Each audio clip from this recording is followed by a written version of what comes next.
के मौसी को किसने बता दिया। मौसी ने आकर के मेरी कलाई को पकड़ा, मुझे जमीन पर फेंक दिया। माँ, मुझे कष्ट इस बात का है कि मौसी मुझे मारती रही, मगर पिता एक बार भी मुख से नहीं बोले। देखिए, एक माँ वो है जो अपने बेटे को समझाती है, बेटा अगर वो तुम्हारे पिता होते तो तुम्हें जरूर बचाते। लाला, तुम्हारे पिता वो नहीं है। ध्रुव कहने लगा, माँ मेरा पिता कौन है? जवाब दिया, तुम्हारा पिता भगवान है, ईश्वर है, परमेश्वर है। कहाँ है? माँ ने समझाया, लाला भगवान तो कड़ कड़ में, जर्रे जर्रे में व्याप्त है। मैया मेरी बात सुनो।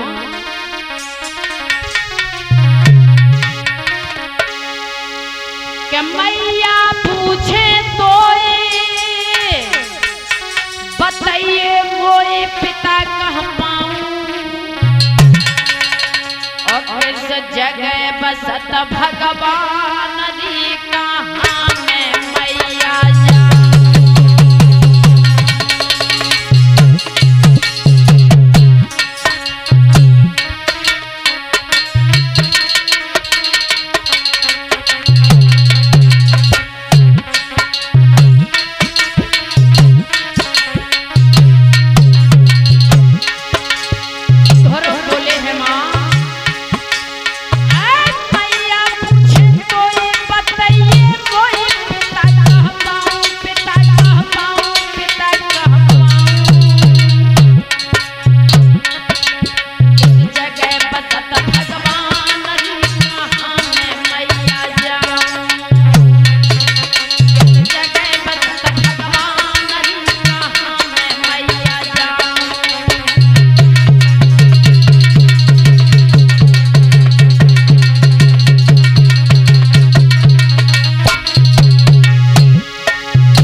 समझाया, बेटा तुम्हारे पिता भगवान हैं, तुम बड़े होकर के भगवान की तपस्या करने के लिए जंगल में जाना, भगवान का ध्यान मनन चिंतन करना।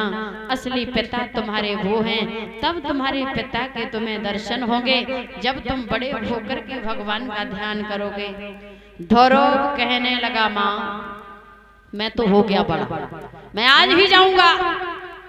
मैया बड़ी परेशान है, मन में विचार करती है मैंने लाला को क्या बता दिया। अब तो माँ बहलाने फुसलाने की कोशिश कर रही है, गोदी में बैठा लिया। ध्रुव ध्रुव जिद ना करे मेरे लाल, तेरे बिना मैं मर जाऊंगी। ध्रुव मेरा कोई नहीं है बेटा। मैया रोने लगी। ध्रुव कैसो तक बरज रही और बेटा मत जा मेरे पन को, सो तक बरज रही बेटा मत जा मेरे पन को।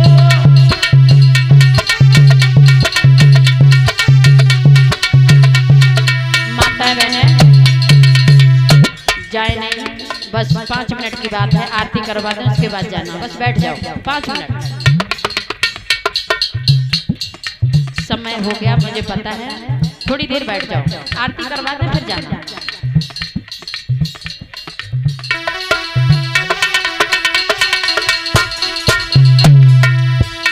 अरे सो तक बरज रही बेटा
मैया ने बहुत समझाया, मगर ध्रुव ने कहा माँ अब तो मैं बिल्कुल नहीं रुकूंगा, मैं अब